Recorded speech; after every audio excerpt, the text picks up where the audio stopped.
Since you're not afraid of dying, do you believe in life after death, Rakesh? No. I believe we must do all the good we can while alive. For our time is short, and the obstacles are endless. Do you think you would enjoy immortality as a concept? I don't think so. Don't mistake me. I love life, and I'd like to live a long life. But everything has to decay, sir. Even goodwill.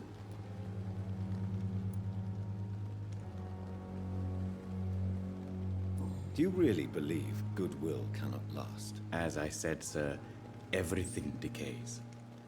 If I was to never die, goodness, I would be bored or worse. And I like to be helpful, sir. Quite depressing, wouldn't you say? Yes, but the good news is, we'll all die before losing our humanity, sir.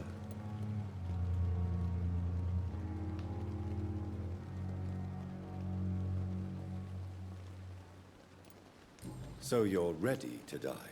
No, I am not. I don't fear death, for I won't see it. What troubles me is the pain my death will inflict to those I know. You're a wise man, Mr. Chidana. No, Dr. Reid. I am a foolish man. But I like to think otherwise.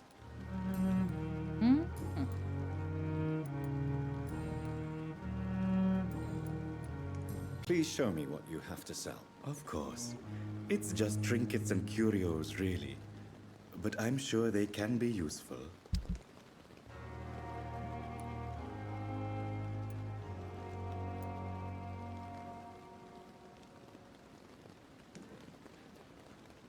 It never ceases to amaze me how you, the dead,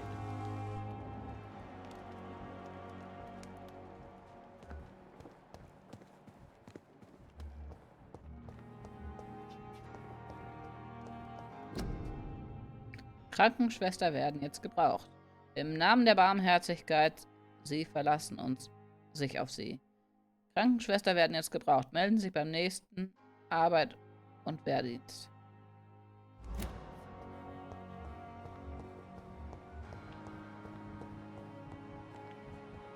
Ich kenne ihn noch nicht. Good evening, sir.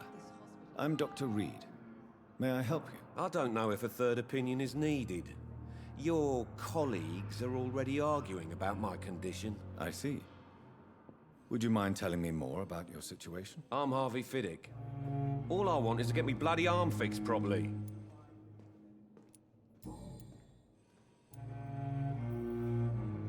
Tell me about yourself, Mr. Fiddick. I'm just a regular guy waiting to get his arm fixed, so I can return to work and to my family. I was more curious about what you were doing before being hospitalized. I'm a carpenter, and a good one too. But that means I need both arms to feed my family, Dr. Reid. Are you satisfied with your treatment here? Well, it's clear that I've chosen a bad time to be injured. Forgive my bluntness, but you seem overwhelmed by cases of the flu. I won't lie to you about it. I'm afraid we are. Are you sure you don't want to operate yourself, Dr. Reid? I have the feeling you're very capable. And your colleagues seem to think so too. In other circumstances, you would be right. But for now, I don't think I can take on the responsibility. My apologies. Tell me about the doctors who are arguing about your case. Strickland and Aykroyd. They both want the best for me, but there's a lot of pride there. Doctors are no different from carpenters, it seems. What do you mean? I often had professional arguments with rivals on a building site. Difference is, I disagreed about wooden nails, not flesh and bones.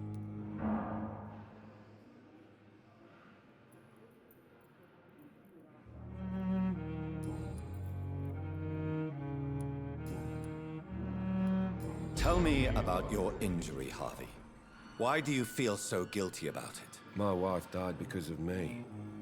And now I may lose everything because I've been careless enough to hurt myself. What an arsehole.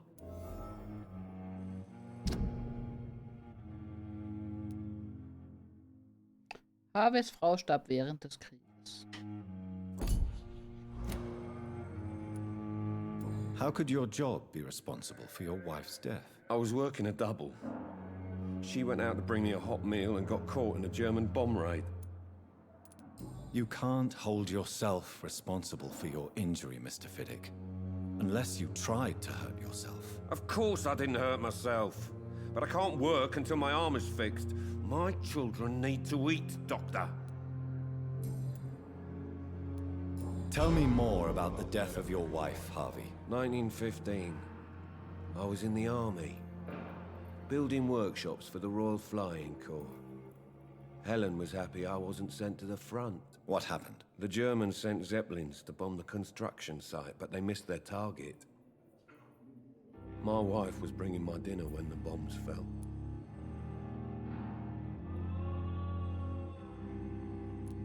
How are your children after losing their mother? They were smaller then. The only good thing about this is my Helen didn't bring them with her that night. I'm sorry for your loss.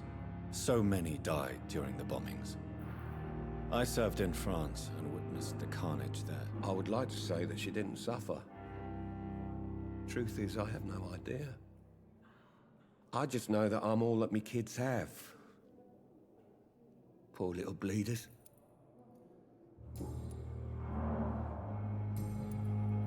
Goodbye for now, Mr. Ey, Fiddick. runter! I'll see you later. My sweet girl. Reads me like a book. I'll never could.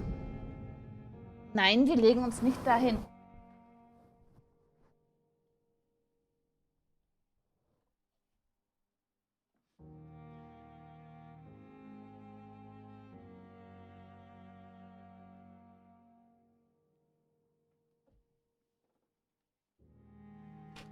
Kleines Aschi. Need anything from her. I'm alright. Don't waste your time with me. Kennen wir uns schon? Pippa, oder? What can I do for you, Doctor? Thank you, Nurse Crane. Crane. Warte, war eine neue... What can I do for you, Doctor? Thank you, Nurse Crane. Da ist aber was.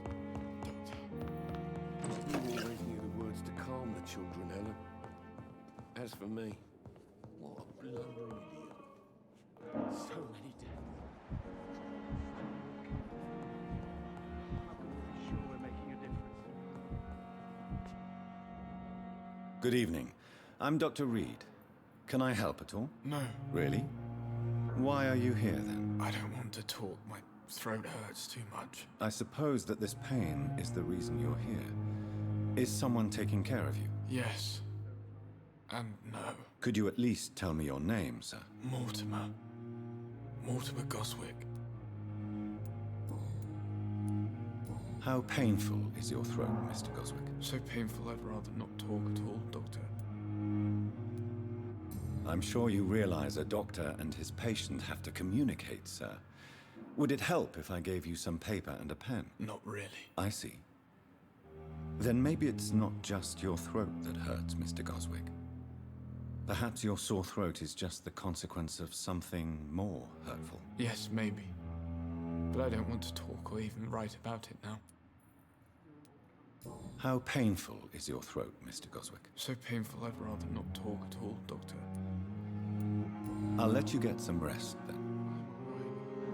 Don't waste your time with me. My sweet girl. Good evening, madam. Can I help you? It's my son who needs you, sir. I'm Dr. Jonathan Reid. How can I help your son? I'm Beatrice Goswick, mother of Mortimer Goswick. Could you check on him, please, Dr. Reid? I've heard much of your talents as a physician.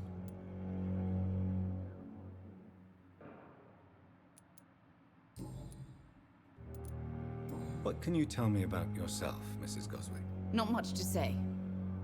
Just take care of my Mortimer and I'll cover all the expenses. That's all that matters.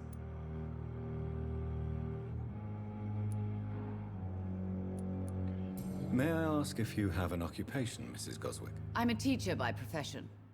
I teach young women who are more ambitious about their futures than their families. Are you really that rich? Most of the patients here are of a more humble origin, if I may say so. Yes, thanks to my husband. he rest in peace. I can cover any needed medical expenses. What do you think of your reception here? Any complaints? I have had the uttermost reservations about this hospital since we arrived. But we had no other choice, considering the state of emergency. Is there something in particular that's bothering you? Some of Beatrice stellt die Effektivität des Pembroke Hospitals in Frage.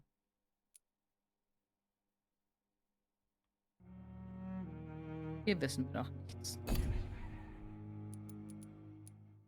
Er leidet an Erschöpfung. Haben wir eigentlich die anderen? Nein, die haben wir auch nicht alle gefunden. Ach, der Hampton ist hier die Stütze, okay.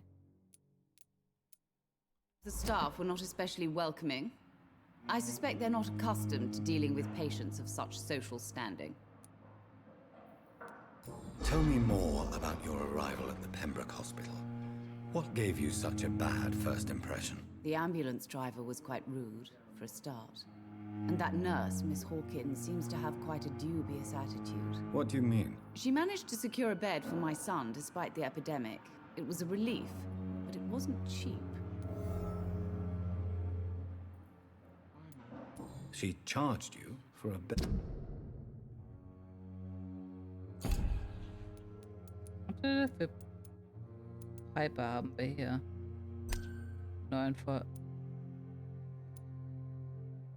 Pippa reserviert gegen finanziellen Ausgleich Betten für Patienten. Yes, and I paid without question, considering the urgency of the situation. I share your concern, Mrs. Goswick. Be sure that I'll talk to the people involved. I don't expect compensation, Dr. Reid. But I'm aware such behavior would not be tolerated in other hospitals.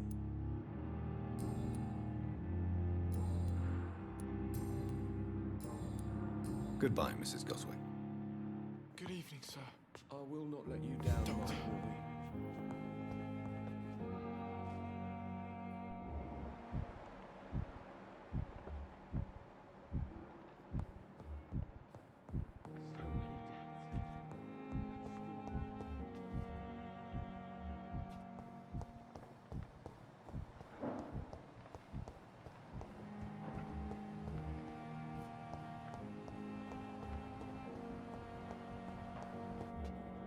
Good evening, miss.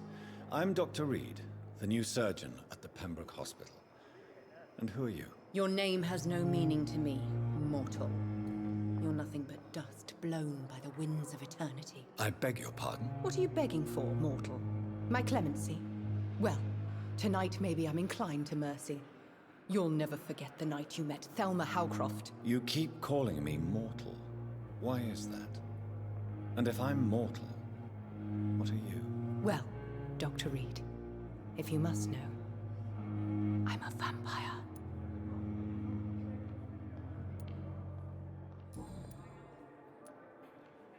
And why do you believe you're a vampire? I don't need to believe anything.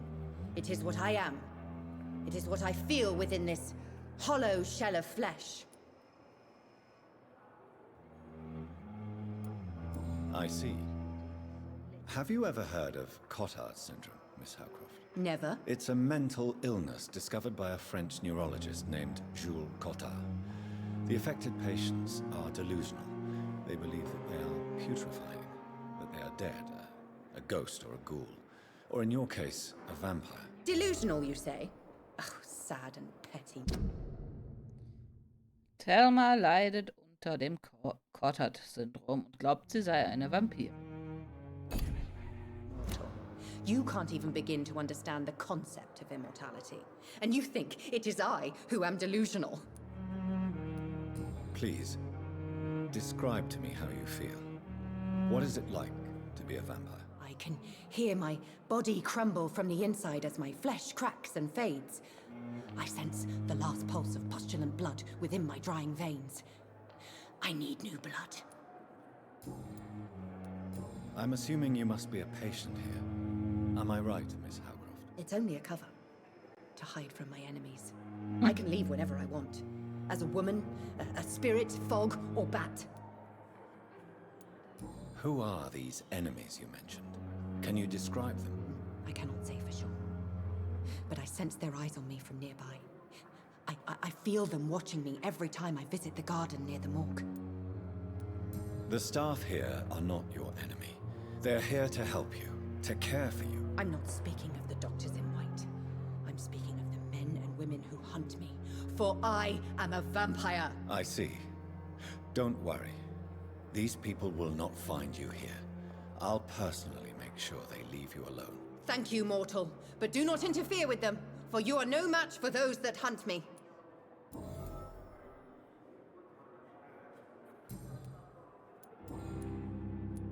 Who are you really, Miss Howcroft? I mean, apart from being a vampire. Is that not enough for you, puny mortal? What do you require? Proof of my powers? I'm curious to know who you were before becoming a vampire. No, it's such a long time ago, I don't remember. Centuries of unholy life can have strange effects on one's minds, you see? I'll leave you, Mistress of the Dark, to your nocturnal activities. Good evening, sir. Can I help you? Unless you're here to fix my face. No. I don't think you can help me. I'm Dr. Reid. I've recently taken the position of head surgeon here.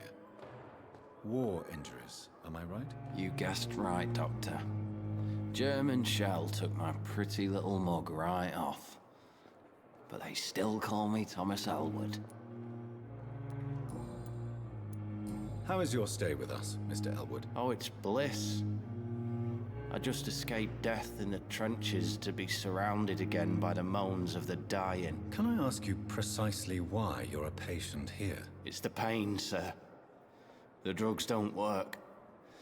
It just hurts under the scars, if you get my drift.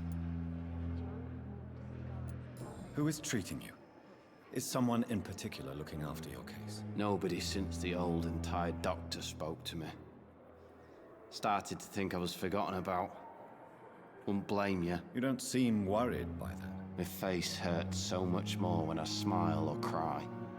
I've learned it's easier not to speak. But be assured I'm smiling inside. Can I do anything for your pain? Nurses gave me a bunch of pills. No effect. Told you. It's like the flames are under my skin, burning away.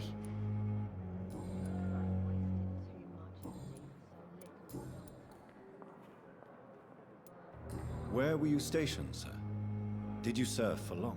I really don't want to talk about all this shit. No offense. I was pushing too much. I served in France myself. I just wanted to know what happened to you. You were an officer, weren't you? Then I doubt we fought the same war, sir. No offense. How close are you to Miss Hallcroft? Are you aware that she thinks she is a vampire? To wait for her next nibble is the best reason to stay here. Every time she approaches my bed, she treats me like something tasty. A normal person. Aren't you afraid? She may hurt you if the game goes too far. She's quite harmless, I can assure you. Her head's broken inside is all. While I'm busted on the outside. But she's still beautiful. Living proof that there's hope for me. So do you let her bite you? You know that's not sanitary. And what? Gab's da einen neuen Hinweis? Ah ja, hier. Für Thomas ist Thelma Howcroft der lebende Beweis, dass es noch Hoffnung für ihn gibt. Okay. Es fehlen immer noch 2. Why not? She's only supping a few drops of my blood. And the pain, it's real for once. She could decide to bite less willing patients. Then it's another good reason for me to stay here, Doctor. You do realize she's mentally disturbed. It's called the Cotard syndrome. She truly believes she's a vampire. In her madness, she never refers to my scars. And frankly, if I could, I'd join her world. It seems much more fun than the real one. Goodbye Okay. for now, Mr. Elwood.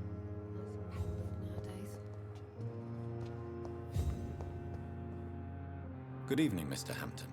How do you feel? Dr. Reid, is it? Oh, sir, I must apologize for my behavior. What do you mean? I was not myself in the factory. Fear and exhaustion made me say awful things to you, I'm afraid. You remained perfectly nice and polite. A little delirious, perhaps. But who wouldn't be after enduring an abduction? Thank you, Doctor. That's a relief. Now all I need to do is rest and return to my flock.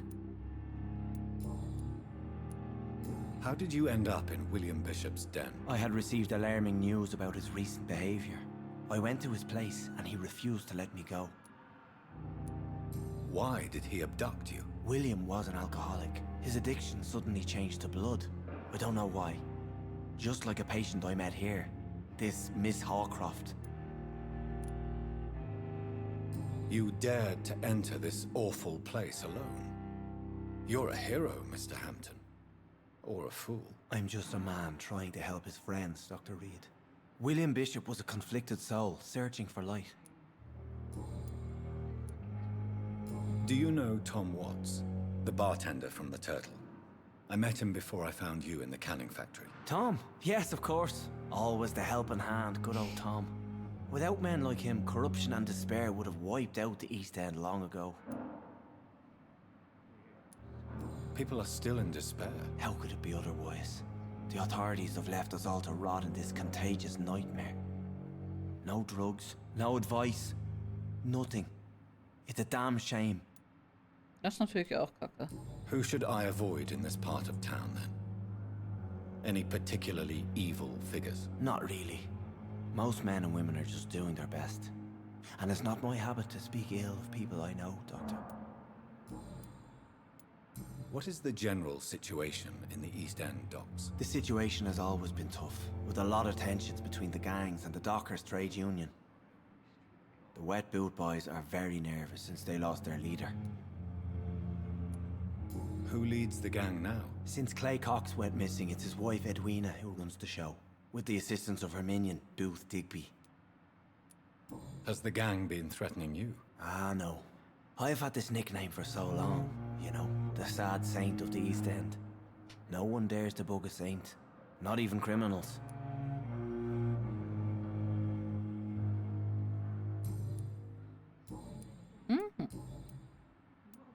What do you do for a living, Mr. Hampton? I can't help but notice the cross around your neck. I manage a night asylum for the poor and homeless of the docks, and I try to guide the lost and hesitant on the right path to our Lord.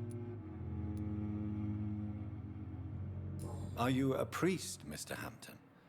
A deacon, maybe? Not at all, Doctor. I'm just a man of faith willing to preach the good word. Why didn't you use your cross against William Bishop? To repel him somehow? That's a very strange question, Doctor. A cross is no magical token, if that's what you were trying to say. Not mine, anyway. How do you feel, Mr. Hampton? Medically speaking, I mean. I feel exhausted. Beyond exhaustion, actually. William drank so much of my blood in his madness. I feel empty. You're in good hands here. Dr. Swansea is well versed in blood transfusion, and I'm sure he'll take the best care of you. Thank you, sir. I believe all I need is rest, and then I can go back to the people who need me. Have you made friends since you arrived? Not really, but I recognize Miss Harriet Jones. I knew her when she lived by the docks. That poor woman had such a miserable life. You never came to see her here at Pembroke? Receiving visits when sick can be an important part of the healing process, you know. We're not just bodies. You're preaching to the converted now, Doctor. To be truly honest, I thought she was dead. She left the docks many months ago. Goodbye, Mr. Hampton. We'll talk again later. A giant morgue disguised as a hospital. It's locked. That's Pembroke nowadays. The pain. It's here again.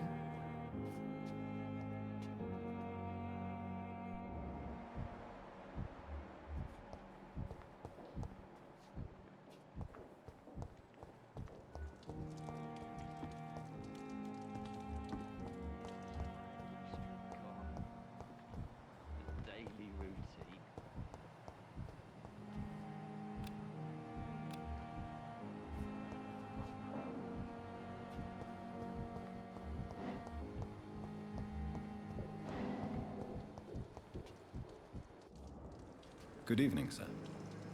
So it is true. The famous Dr. Reid has joined us.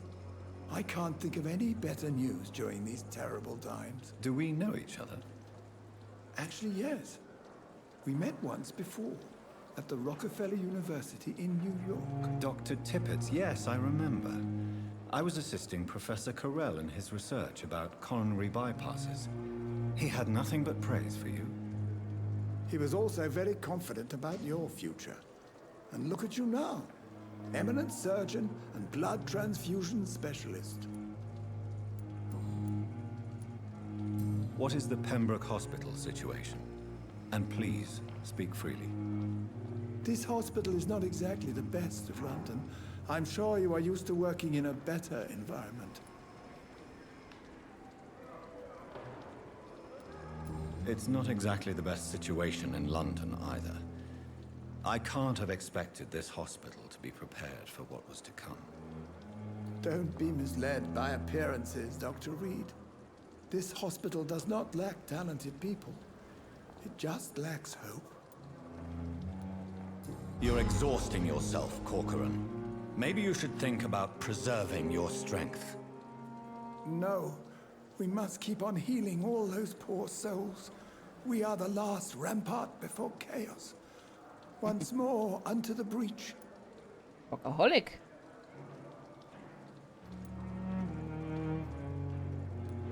Nurse Brannigan is worried about you, Doctor.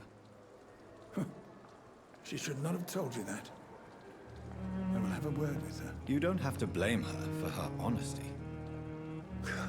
I'm not that kind of man, my dear Jonathan. Actually, Nurse Brannigan's opinion is the only one I may listen to.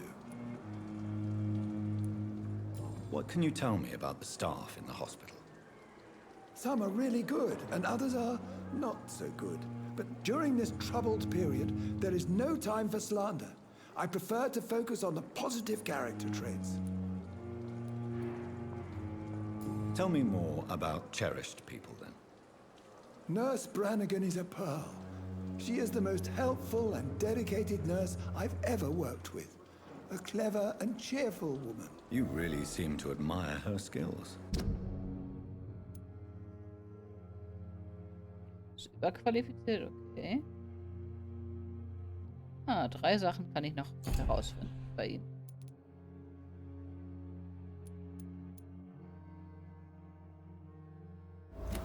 I'll go even further. If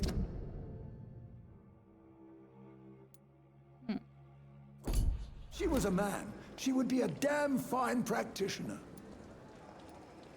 Any opinion about the management? I don't always agree with Dr. Swansea's reserve, but I must admit he does all he can to keep this facility running during this crisis. Ah, yes, the burden of command. I was fed up with this concept while serving as a medical officer. Don't get me wrong. Swansea's a good administrator. I just wish he would get out of his office now and again.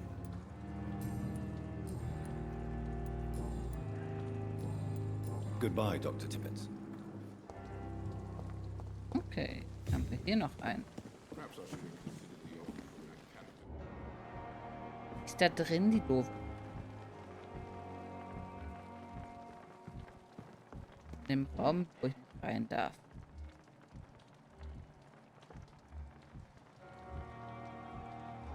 Ah, gut.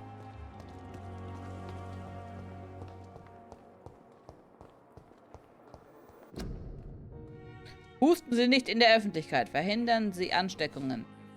Unbedachtes Spucken, Schneuzen und Husten verbreitet die Grippe. Sie verbreitet sich durch Tröpfchen aus Nase und Rachen. Husten Sie nicht in der Öffentlichkeit.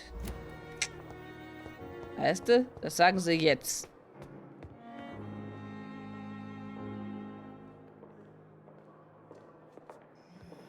Hey, ihr habt Schimmel. Das ist irgendwie auch so ein Spruch aus Corona.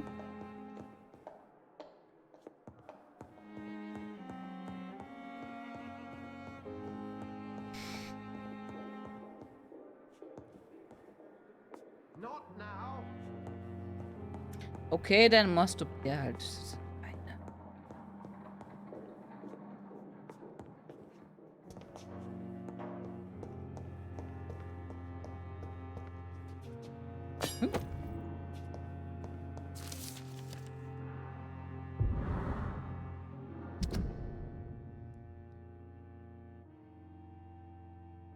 Thomas Elwood, männlich, 28 Jahre.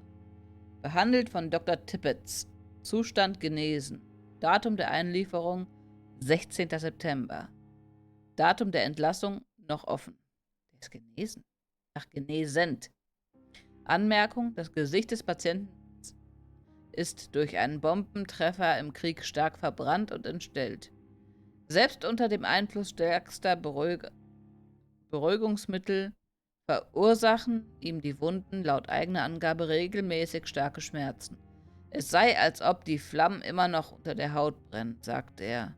Untersuchungen des Narbengewebes geben keinerlei Aufschluss auf Entzündungen, Infektionen oder Schwellungen. Die Narben sind in Ordnung. Könnte es ein Fall fortdauernder Nervenschädigungen sein? Der Patient gibt sich unentwegt selbst die Schuld an seiner Entstellung. Leidet er vielleicht am Überlebensschuldsyndrom, an Phantomschmerz, der sich als Bestrafung dafür manifestiert, dass er nicht gemeinsam mit seinen Kameraden den Tod gefunden hat?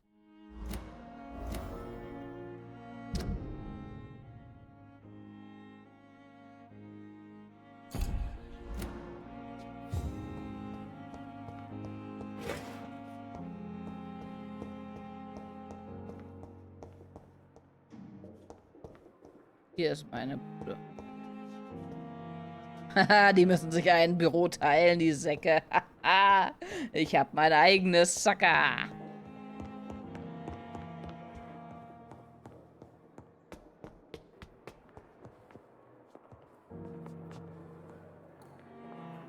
Second Floor, ich will da rein.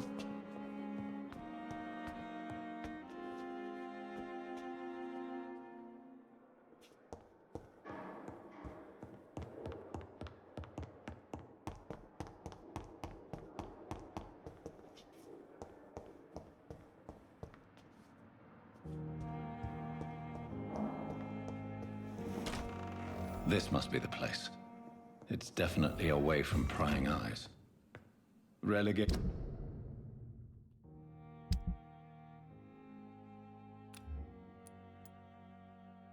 $65 Schaden.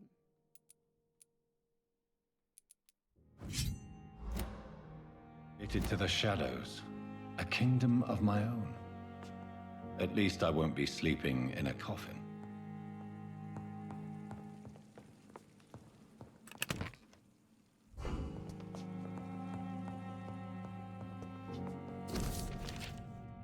Verehrter Jonathan, Schwester Dorothy hat auf meine Weisung hin ein Büro für Sie im ersten Stock eingerichtet.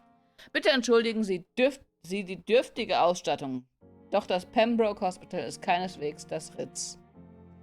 Es tut mir auch leid, dass Sie das Büro alleine suchen müssen. Ich muss noch etwas schlafen, bevor ich weiterarbeite. Ich bin eben auch nur ein Sterblicher. Ich habe zusätzlich verordnet, man solle sie etwas ausruhen lassen und niemals ihren Raum betreten. Sie können ohne Störung tagsüber schlafen und ohne Verdacht zu erwecken nachts arbeiten. Ich fürchte, hier ist alles etwas unordentlich, aber wenigstens können Sie Ihre Experimente selbstständig durchführen. Ihnen wird das offene Fenster mit dem Gerüst davor auffallen. Es ermöglicht Ihnen, jederzeit unbemerkt im Krankenhaus ein- und auszugehen. Ich kann mir kaum vorstellen, wie fürchterlich neu und verstörend all das für Sie sein muss. Glauben Sie mir, ich habe genug über Ihre Spezies geforscht, um zu verstehen, was Sie nun durchmachen und fühlen müssen. Ich werde alles in meiner Macht Stehende tun, um Sie bei dieser Prüfung zu unterstützen. Seien Sie versichert, dass Sie mit allem nicht alleine dastehen. Ich bin froh, dass Sie in dieser finsteren Zeit getroffen zu haben. Unsere zukünftige Zusammenarbeit wird sicherlich bedeutende Früchte tragen. Willkommen in Pembroke, geschätzter Kollege.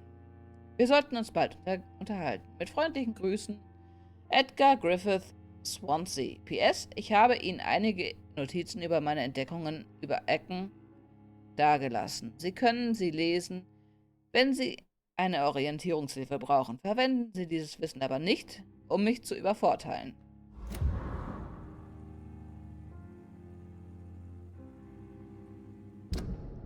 Gleich wieder da.